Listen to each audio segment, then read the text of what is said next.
Je ne veux plus le voir sur le banc. Il a gagné tout le respect des Madrilènes. Je veux plus le voir sur le banc. Pour ceux qui sont pas au courant, Maffeo là, celui qui avait dit avant le match qu'il mettrait KO Vinicius sur un ring de boxe en 10 secondes. Tout le match, il a fait chier Vinicius. Il a simulé de ouf pour le faire sortir de son match et provoquer un carton rouge. Voilà qu'à la fin du match, Asensio a provoqué ce que tout le monde attendait. Il ne s'est pas retenu. Et regardez ce qu'il lui a dit. Attends-moi à la fin du match. Attends-moi à la fin du match. Vas-y maintenant. Il faisait le mariole. Vas-y, va l'attendre à la fin du match maintenant. Ce fou, il lui a fait un bisou à la fin. Vinicius, il a failli rentrer dedans aussi, hein. Ils l'ont tenu sur la touche de banc. Je peux vous assurer que quand il a vu Asensio réagir comme ça, il a souri. C'est des mecs comme ça qu'on veut en fait. On veut des Sergio Ramos qui défendent ses coéquipiers. Super intelligent il a été, il a attendu la fin du match. Voilà, que tout soit bouclé. À la fin, il est parti voir le joueur le plus détestable du football. C'est la meilleure chose qu'il a pu faire. Il est rentré dans le cœur de tous les Madrilènes. Au bout d'un moment, Vinicius, des fois, il se sent trop tout seul. Il faut montrer un petit peu de solidarité. Vous êtes une équipe. Rappelez-vous de Casemiro, de Ronaldo, quand ça touchait un de ses coéquipiers. Là, je veux voir ça. Je veux une continuité. Carlo Ancelotti, je veux plus le voir sur le banc, ce joueur. Que le ridicule ne tue pas. Est-ce que vous vous souvenez de ce joueur, Maffeo? Il y a 2 jours, il avait déclaré « Je mets Vini KO en 10 secondes ». Vous voyez bien, les deux, ils sont côte à côte. Maffeo, évidemment, il va le bousculer, il va essayer de le provoquer. Donc Vini, qu'est-ce qu'il fait? Il lui répond en lui mettant un petit coup comme ça. Voilà comment il finit. Par terre, en se roulant, en se jetant au sol. Et frérot, tu sais qu'on a la télé, on a les caméras. Maintenant, on est en 2025, frérot. Tu pensais là vraiment que t'allais faire quelque chose, là. T'allais créer une exclusion, t'allais faire exciter Vinicius, mais ça devient n'importe quoi. On en a déjà parlé du comportement de Vinicius, il doit mûrir, etc. Mais quand il y a des comportements comme ça en face de lui, c'est ridicule, c'est risible, les gars. Et moi, pour moi, hein, ce genre de comportement, ça doit être sanctionné. Sanctionné d'un carton jaune. Il recommence à faire des simulations bêtes. Et maintenant, Vini, il sait que tout le monde va vouloir lui faire péter les plombs. C'est à lui de rester concentré. De rester concentré. Faut qu'il comprenne que les grands joueurs, on veut à tout prix les faire sortir de leur gond. Les Messi, les Ronaldo, les Neymar, tout le monde a connu ça. En tout cas, ce mec-là, j'ai même pas de mots pour le qualifier. Vous voyez pourquoi je milite tout le temps pour que ce gars-là soit titulaire au Real Madrid. Quel homme! Il est rentré en jeu et il a réglé le compte de Muriqi sans même faire grand-chose. Après le 3e but marqué par Rodrigo, les amis, regardez comment il a nargué Maffeo. Et on a tous vu comment ce dernier a fait chier Vinicius aujourd'hui sans même se prendre un carton jaune. Il a fallu que le gladiateur rentre en jeu pour régler leur compte. Carrément, à la fin du match, Raúl Asensio allait s'attaquer à toute l'équipe tout seul. Il n'a pas froid aux yeux et moi, c'est ce caractère-là que j'aime chez lui. Et aujourd'hui, encore une fois, ce gars-là nous sauve, les amis, parce que oui, c'était pas gagné. Malgré la domination du Real Madrid, on n'arrivait pas à marquer devant, on n'arrivait pas à concrétiser. Kylian Mbappé était en jambes, mais dans les dernières actions, il n'était pas au rendez-vous. Vinicius, lui, il avait 2 chiens à fouetter, voilà. Et Rodrigo, à part son but, lui aussi, il était moyen. Il n'y a que Jude Bellingham, les amis, tout le milieu d'ailleurs, parce qu'aujourd'hui, le milieu a été le point fort du Real Madrid. Comment Mallorca jouait très bas, c'était très compliqué de marquer, surtout en première mi-temps. C'est juste que vers la fin de la deuxième mi-temps, là, ils ont commencé à s'épuiser. Et après le premier but, ils ont tout abandonné. Une mention spéciale à Lucas Vazquez aujourd'hui, qui a été auteur d'une passe décisive d'ailleurs pour Rodrigo. Et énormément kiffé son match. D'habitude, il me fait chier, mais là, aujourd'hui, franchement, les gars, il a fait un très bon match. Mis à part l'attaque, pour moi, ils ont tous été au rendez-vous. Même Tchouaméni, les amis, qui d'habitude, voilà, est moyen. Aujourd'hui, il a fait un très bon match. Malheureusement, il a été KO. Voilà, il est sorti en cours de jeu. J'espère d'ailleurs que tout va bien parce que de toute façon, il est sorti là, ça allait pas. Il est rentré directement dans le vestiaire. Est-ce qu'il doit être titulaire contre le Barça? La créativité du Real Madrid repose-t-elle sur lui? C'est la question que je me pose. Et même, j'ai envie de répondre oui. Parce que Dani Ceballos, aujourd'hui, je pense que jusqu'à la fin de saison, il va être essentiel au Real.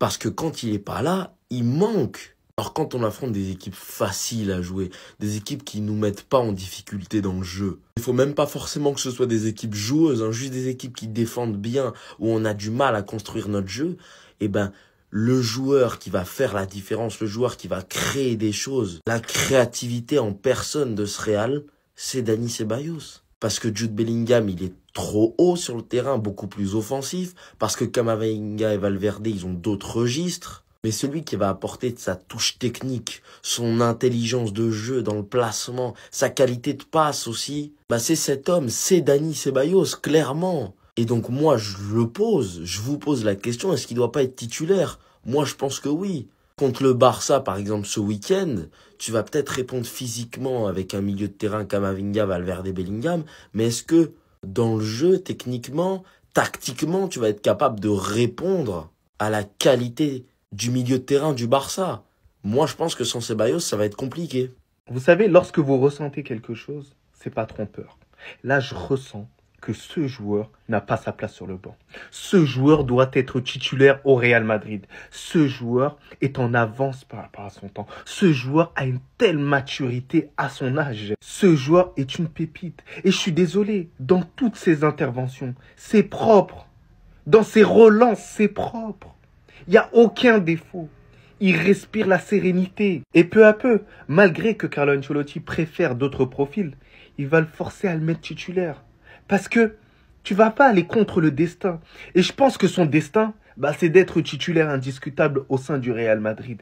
Sinon, forcément, il partira de ce club-là. Parce que sa place n'est pas sur un banc. Je vous le dis franchement, et je ne dis pas ça parce que je suis madrilène, il a le potentiel d'être l'un des meilleurs défenseurs au monde à son poste. Il faut juste lui laisser beaucoup plus de temps, beaucoup plus de matchs. Mais c'est rare de voir une telle assurance derrière, un tel leadership. Par moments, il donne des instructions, tout ça, comme si ça fait longtemps qu'il est là. C'est impressionnant. Impressionnant. Donc c'est eux qu'on va manger en finale dimanche, c'est ça? C'est eux qu'on va manger en finale dimanche, c'est ça? Ouais les gars, je veux ça. Je veux du trash talk, les gars. C'est ce que je veux, c'est ce que je kiffe. Crachons-nous dessus jusqu'à dimanche. Afin que dimanche, il y ait un réel perdant. Afin que dimanche, des gens se souviennent de cette vidéo et reviennent dans les commentaires de cette vidéo pour se moquer de tous les Madrilènes qui ont répondu à cette vidéo en disant « On va manger le Barça dimanche ». Bon, après, si on perd, c'est cas inverse. On acceptera le chambrage, tout ça. Mais on reste confiant. Un match 3-0, et qui, à l'image de Benzema, était ennuyeux à mourir jusqu'au premier but en deuxième mi-temps. L'ouverture du score de Bellingham, qui malgré tout ce qu'il fait, on sait très bien, ne finira pas joueur du mois. On le donnera à Mbappé comme chaque mois, on comprend pas pourquoi. Il ouvre le score et débloque le match tout simplement. Et le match se finit 3-0 avec un contre son camp. Et pour finir, un but de Rodrigo sur un superbe centre. Le divertissement du match, il était là. Surtout avec ce qu'ils ont fait au final. Le chambrage qu'il a mangé, Miskin, ça se fait pas. En vrai, c'est bien fait, il l'a cherché. S'il y a des Madrilènes qui sont confiants pour dimanche, c'est bien.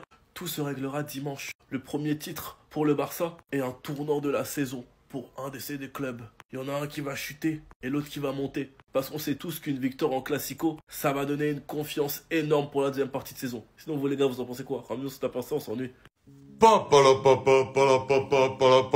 Jude! Jude! Eh les gars, il me rend fou ce mec, allez, on rebalance un autre chant, on s'en fout. Jude Bellingham, la la la la la la la la la la la la la Jude Bellingham, la la la la la la la la la la la la la la. Hier, j'ai parlé de milieu le plus technique pour Pedri. Alors certains n'ont pas compris, on dit que j'ai dit que c'était le meilleur milieu du monde. Non, parce que le meilleur milieu du monde depuis 1 an et demi, c'est lui. J'avais même j'avais même vraiment été son plus grand défenseur pour qu'il ait le ballon d'or. Mais très clairement, les gars, on va pas se le cacher. C'est un monstre. C'est un monstre. Et en plus de ça, depuis 2 mois, il est décisif. Parce que les gens au début disaient qu'il n'est pas décisif, mais son début de saison, il était énorme. Pourquoi? Parce que Jude Bellingham, il joue pour 4 postes au Real Madrid. Il comble 4 postes à lui tout seul. C'est ça qui est choquant avec Jude Bellingham. Au début du match, il décroche, il joue limite comme numéro 5, 6. Genre vraiment, je parlais au niveau du poste. Vraiment numéro 6, il vient chercher les ballons, il relance. Le nombre de ballons qu'il récupère. Le nombre de ballons qu'il récupère, que ce soit dans la position du 8, du 6, du 10, c'est exceptionnel. Évidemment, très souvent numéro 10 pour donner des ballons et numéro 9 pour venir finir les occasions. Il joue à 4 postes et il est sensationnel. Jude Bellingham est un monstre. Et quand, offensivement, les 3 de devant ne répondent pas présents, ou alors qu'ils sont pas là pour des blessures et tout, c'est toujours Jude Bellingham qui sauve le Real Madrid. Et l'année dernière, c'était pareil, mais les gens avaient oublié. Les gens ont oublié quand Vinicius est revenu. Mais on n'oublie pas, nous. Quand il faut sauver le Real Madrid, c'est Jude Bellingham qui se mue en sauveur, malgré toutes les stars qu'il y a devant. Il est déjà par terre. Et en plus, de manière indigne, impolie, va. La prochaine fois que tu vas respecter. C'est pas lui, il y a 2 jours, il était là en train de parler, de dire, ouais, il va mettre en 10 secondes KO Vinicius. Vinicius, il te met KO matin, midi, soir, sans te toucher. Et ça date pas d'hier. Crochet de Vinicius, tu tombes comme un lâche. Et voilà que je t'ai toujours détesté. Espèce de lâche, va. Toutes ces interventions que t'as fait sur Vinicius. Et oui, non, mais tu mérites le pressing qu'on va te faire. Tous ces coups qui auraient pu mettre fin à sa carrière. C'est normal, moi je comprends Vinicius qu'il ait la haine contre toi. Parce que t'es quelqu'un de mauvais. Alors il n'y a pas de souci, Vinicius il a ses défauts. Mais comme je vous ai dit, en face de lui, il y a des cas encore beaucoup plus graves. Maffeo, c'est un cas grave. Voilà, il devrait expulser tous les jours. Et les actions, je vous ai montré, il a même pas pris rouge sur ça. Simplement honteux. Donc on ne pleure pas, j'espère ton downfall. J'espère que tu ne joues plus jamais au football. Voilà, moi, je le déteste de ouf. Il fait partie de mon top 3 des joueurs que je déteste le plus. Ouais, il est mauvais. En bien. Ça va toi? En tout cas, en bien, alhamdoulilah. Victoire 3-0 du Real contre Majorque. En tout cas, j'espère déjà, avant de commencer, que Tchouaméni va bien. On veut la meilleure équipe, la plus forte, avec tout le monde de disponible. C'est comme ça. Nous, on ne veut pas fuir les... Ah, t'as capté? Voilà. Score assez sévère. Hein, les 2 buts ont été mis dans le temps additionnel. Je suis désolé, Majorque, que vous avez cherché. Hein, vous avez des contres. Vous arrivez à battre le pressing du Real assez facilement et c'était choquant. Vraiment te remettre en question, Ancelotti, parce que là, c'est Majorque, sur ton première mi-temps, qui a réussi à casser ton pressing. Le fait de jeu, il est là. Il stoppe le ballon de la main. No S Football, no S Barça, est-ce la Liga? D'autant plus que l'arbitre, des deux côtés, je trouve qu'il y a des fautes antisportives qu'il n'a pas sifflé, ou du moins pas assez réprimandé côté Majorque. Et il y a des blocs, des petits stops comme ça qu'il n'a pas sifflé côté Real. Cet arbitre, il m'énerve en fait. Il m'énerve. Dans d'autres matchs aussi, hein. Et pas que quand il arbitre Barça et Real. Bref, à part Bellingham et son but, Bellingham pour moi c'est le meilleur mec du match. Hein. Pourtant, Vini et tout ont été dangereux, mais bon, c'est décevant. De quoi en avoir le tournis, la tête à l'envers. Puis on parle d'une équipe, dans les commentaires, on a même cassé les couilles avec 15 Ligue des Champions, 37 Ligas, etc. etc. C'est vrai, mais vos 37 Ligas et tout vous permettent de performer comme vous l'avez fait contre Majorque là? Vous avez été satisfait du match? Bref, dans tous les cas, comme je le disais en début du match, super coupe, finale. Rendez-vous dimanche. Et toi, Lewandowski, là, Moriki, t'as vu, hein? T'as vu en première mi-temps, surtout comment il dévie les ballons, comment il est là à l'affût et tout, les gens en triangle avec lui, les remises et tout, etc. J'attends que tu fasses de même. Parce que ce Lewandowski-là, je ne veux pas le voir. Voilà. Donc on espère que Tchouaméni n'a rien de grave et qu'il n'a aucune commotion cérébrale. Parce qu'on veut les meilleurs joueurs, la meilleure équipe. C'est clair. Vous devez voir ça. J'étais obligé de vous le montrer. Je sais que vous en êtes à votre fin avec Mbappé. Ça fait longtemps qu'on attend des choses. Regardez. Il pouvait aller chercher Péno là. Et dites-vous que c'est depuis un petit moment qu'il commence à reproposer ce genre de contenu. Hormis le fait que je considère que ça fait depuis son interview qu'il va beaucoup mieux mentalement, Mbappé, ça commence à reproposer du très solide. Et là, vous vous demandez pourquoi il n'a pas marqué sur ce match Classico. Dans quelques jours, il garde ses buts pour le Classico. L'équipe qui s'est moquée de ses 8 hors-jeu d'affilée. Vous allez avoir affaire à ce Mbappé-là que vous avez vu en début de vidéo. C'est ainsi qu'il va débloquer son compteur de Classico. Alors je vous dis que je les sens tous super bouillants. Bellingham qui enchaîne les buts de plus en plus clutch. Vinicius, vous avez vu à quel point il était intenable sur son côté. Mbappé qui recommence à faire du sale de son côté. Rodrigo qui marque aujourd'hui. 3-0, on est en finale. Tous nos joueurs sont là, tous nos joueurs sont présents. Notre 3e trophée arrive, les gars. On eu tort ceux qui se sont moqués. On eu tort ceux qui n'ont pas voulu attendre. On eu tort ceux qui ne connaissent pas le Real Madrid. Le plus grand club de l'histoire du football. Préparez-vous maintenant. Non, les Gavi et tout là, préparez-vous. On arrive. Real Majorque, la victoire du Real en demi-finale de Supercoupe du Roi. Et voici ce qu'on a retenu du match, les gars. L'affrontement entre Vinicius Junior et Pablo Maffeo, qui était évidemment très attendu depuis l'expulsion de Vinicius Junior et son pétage de câble contre l'arbitre, où il a failli s'en prendre violemment à l'arbitre vendredi dernier contre le FC Valence. Évidemment que Pablo Maffeo en a joué, déclaration en conférence de presse. Vinicius ne tient pas 10 secondes contre moi dans un ring de boxe, histoire de faire monter la pression, et il avait qu'une envie, c'était le faire sortir de son match. Et on l'a très bien vu. Déjà, dès le quart d'heure de jeu avec Vinicius et finalement un tout petit coup d'épaule entre les deux, même pas rien, et Maffeo qui tombe, qui simule. Vinicius reste très calme, comme quoi aussi il a écouté quelques consignes. Ensuite, on a senti que Maffeo voulait vraiment le faire craquer, hein. Voilà encore un des nombreux accrochages qu'ils ont eu pendant tout le match. Derrière, il y a eu plusieurs aussi grosses fautes de Maffeo sur Vinicius, vraiment pour essayer de le faire sortir de son match. Vinicius a quand même gardé le contrôle, mais au fur et à mesure du match, tu voyais qu'il montait en pression. Et à la fin, malgré que Vinicius soit sorti du terrain, petit accrochage entre Maffeo et Bellingham. Et derrière, à la toute fin du match, échange virulent entre Maffeo et le petit jeune Raúl Asensio. Et là, qui sur le banc a voulu rentrer? Vinicius Junior. Non mais, et les gars, son entraîneur adjoint, il lui a fait un marquage au corps, les gars. Il l'a pas laissé. Il voulait y aller, Vinicius. Il lui a dit non, parce que d'ailleurs, il y a eu une embrouille générale après le match et tout. Et l'entraîneur adjoint, il s'est mis devant Vinicius. Il lui a dit non, s'il te plaît, tu bouges pas. Et regardez le sourire moqueur, parce que il sait qu'il va rentrer dans le jeu. Il le sait. Heureusement que voilà, ils ont réussi à le tenir. Voilà, il faut quand même pas rater Vinicius. La grande finale, El Clasico, dimanche soir prochain, qui va être exceptionnel. C'était qu'une formalité. Vous êtes étonnés? Pas moi. Décidément, le temps passe, les habitudes ne changent pas. Le sauveur, c'est toujours le même. Hein. L'image, elle parle d'elle-même. Jude Bellingham qui ouvre la marque face à Majorque, les gars. Encore une fois, match XXL de Jude Bellingham qui marque sur un but un peu cafouillé, mais bon, on prend quand même. C'est lui l'homme du Real Madrid en ce moment, c'est celui qui brille le plus. Et c'est celui qui affiche son meilleur niveau. J'ai eu peur même sur la fin, carrément, j'ai cru qu'il s'était blessé, mais finalement, Rice, on verra de toute façon. Mais comme vous voyez le score là-haut, 3-0. Dans un match facile face à Majorque, hein, c'est les petits frères, faut pas oublier. On avait déjà la tête à dimanche face au FC Barcelone. Franchement, pour revenir sur le match, il n'y a pas grand-chose à dire, à part qu'on a géré de bout en bout. On a liquidé tellement d'occasions. Ce problème de finition, il va falloir qu'on le règle parce qu'en Ligue des Champions, on va manger des tartes et un méchant retour à la réalité. Si vous continuez à rater vos occasions, tout simplement les mecs. Là, c'était Majorque, c'était simple.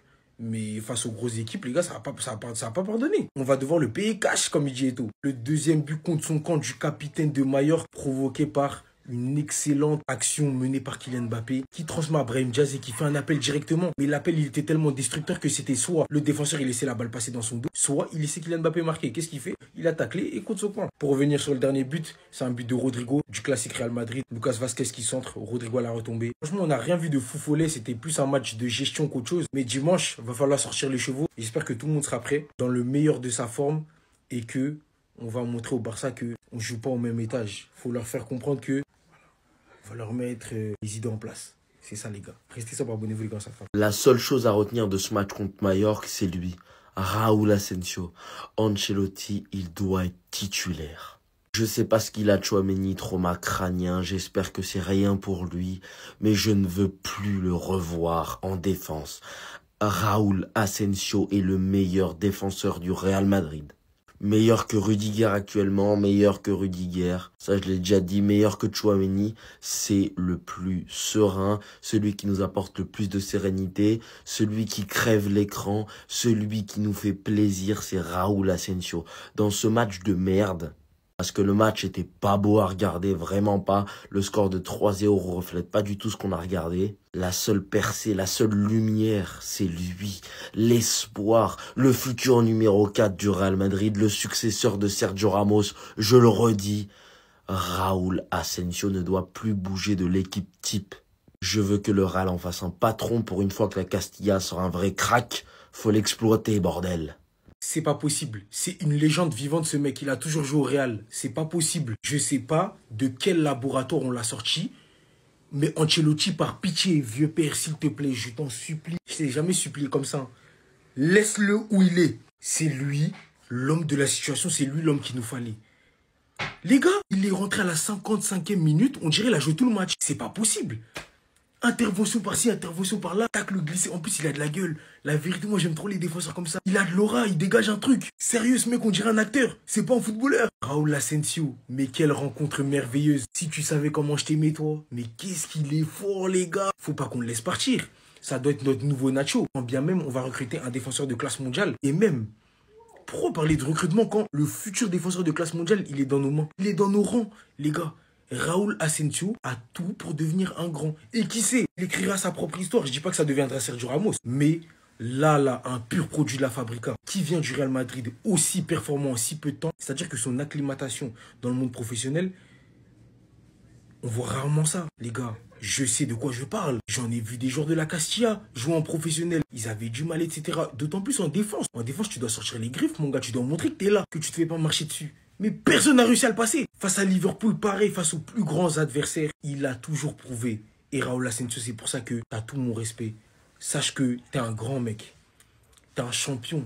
T'es trop fort au football. Respect. Restez sobre, abonnez-vous les gars, ça va. Donc oui les gars, en finale de Supercoupe, c'est Classico, Barça, Madrid. Et en Supercoupe les gars, on a deux souvenirs. On a le Vinicius Supercoupe de l'année dernière, hat-trick, face au Barça, on s'en souvient tous. Ça m'avait fait mal, je vais pas vous mentir. Le joueur que tous les Barcelonais détestent. Mais il y en a aussi un autre, le grand Gavi Supercoupe. Un but, 2 passes D, qui lui est le Barcelonais le plus détesté de la part des Madrilènes. Gavi Supercoupe qui a été injouable face à Madrid, ils s'en souviennent tous. Et Vinicius triplé face au Barça l'année dernière en Supercoupe, on s'en souvient tous. Moi personnellement ce que j'ai à dire c'est que Gavi mode Supercoupe est activé actuellement. Un but, une passe D contre Bilbao. Vinicius mode Supercoupe, je ne sais pas. Il était occupé dans un duel de coq. Ce qui est sûr c'est que ce match peut être un tournant de la saison. Un match où Mbappé va pouvoir se rattraper. Moi qui recommence. C'est aussi un match où Vinicius va pouvoir présenter son ballon d'or à Gavi, parce qu'il lui a dit qu'il gagnait le ballon d'or lundi. Donc on l'attend, le ballon d'or, cette fois-ci, ce dimanche. Tu vas venir nous le montrer, on va le voir. Non, franchement, les gars, rendez-vous dimanche. Le premier titre du Barça se joue. Et je pense vraiment que Madrid, on va vous écraser.